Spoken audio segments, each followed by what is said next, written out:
Are you the fool? 6 red flags you can't ignore. Let's cut through the noise. Fools aren't just uneducated, they're philosophically bankrupt.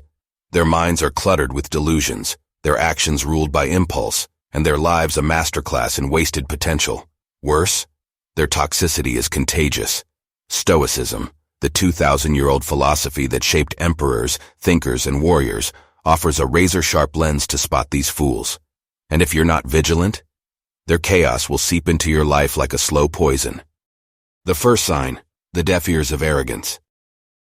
Fools don't listen, they perform. They're trapped in a loop of ego, mistaking their ignorance for conviction. Marcus Aurelius, the philosopher king, wrote, "To accept correction is to align with truth."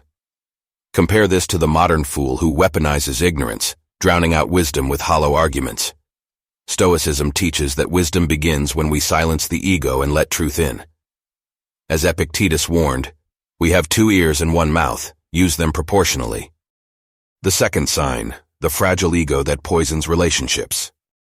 Fools take everything personally. A critique becomes a war, a disagreement, betrayal.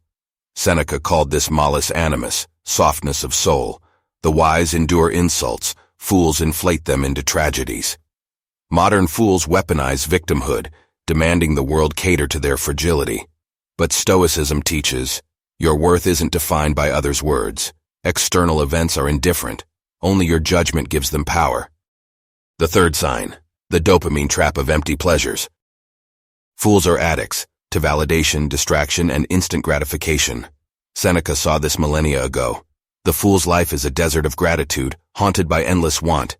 Today's fools scroll, binge, and consume, mistaking stimulation for joy. Stoicism's antidote, temperance. True happiness isn't found in excess but in mastering desires. As Marcus Aurelius wrote, you have power over your mind, not outside events. The fourth sign, the blame game that keeps you stuck. Fools are architects of excuses. Epictetus dismantled this mindset. Men are disturbed not by things but by their opinions about them. Yet fools blame bosses, politics, or fate for their misery. Stoicism demands ownership of your moral choices. Life's challenges are raw material for growth. As the Stoic mantra goes, the obstacle is the way. The fifth sign, the noise machine with nothing to say. Fools mistake volume for value. They rant, interrupt, and dominate conversations with empty rhetoric. Marcus Aurelius mocked this. The tongue is a wild beast. Loose it recklessly and it devours your dignity. Stoicism prizes measured speech. Speak only when your words improve silence. As Epictetus quipped, silence is a lesson learned from the many sufferings of life.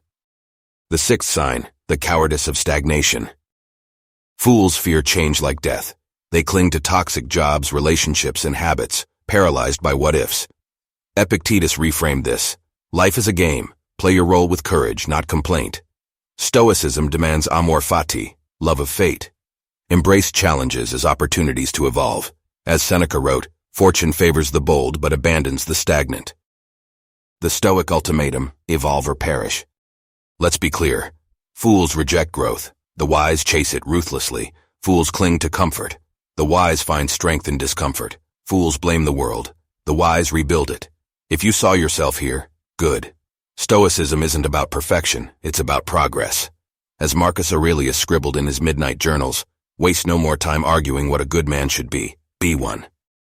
If this exposed someone, share it. If it exposed you, act. The world doesn't need more noise, it needs more wisdom. Choose your path.